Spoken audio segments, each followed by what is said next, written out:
The man that was working on the elderly lady house overheard the conversation between the granddaughter and the elderly lady that she was hungry. The granddaughter said, "You need to eat slower. You eating too fast. I don't have time to bring you no food." The man overheard it.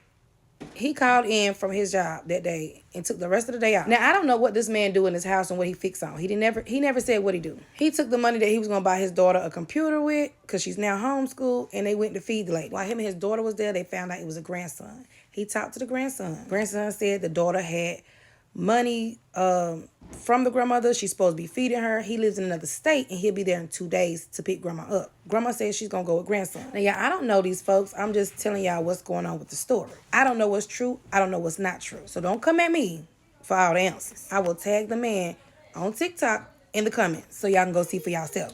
Now, the man that was working on the house, he goes back to check to see if grandma's okay, see if the grandson has came yet. He get there, grandson is there. They talk. He says that the grandson seen his Cash App card on the table with his name on it. Now, I'm not sure why Mr. Charles had his Cash App card, giving it to grandma, because what was grandma going to do with it if grandma couldn't buy herself no food? She's 80 or 90 years old. Now, that part right there got me like, Anywho, he gave it to him, and he was like, "No, that's for your grandma. It's been folks sending her money and stuff, so make sure she's good and she's eating." Grandson talking about, what folks you talking about? He said the grandma proceeds to talk, and he was like, "No, grandma." And then Mr. Charles said, "Hey, I'll tell him. You know, your grandmother was going through something. Now, I'm a creator. I posted a story on Facebook or posted it on the internet. I didn't tell y'all names. I didn't tell, who y'all identity, none of that stuff. Where you live at, none of that stuff." Grandson got upset and said, "I'm gonna need you to leave because you don't go telling my family business." He's like, "Sir, I didn't tell your family business. They don't even know who you are. They don't know your address. They don't know your names. They don't know nothing." Hold on, because my spirit of discernment is checking in.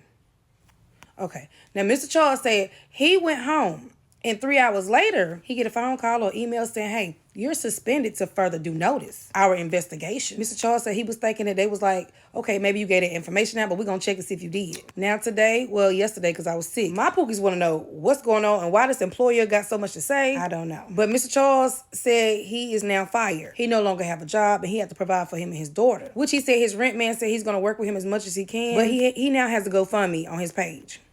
So if you want to know who Mr. Charles is, you have to go to my TikTok and just look up the story. Y'all see him. I'm going to tag him in the comments. I don't know if he have a Facebook, so I'm not going to tag him on Facebook or any other site. It'll be on TikTok. But what are your thoughts?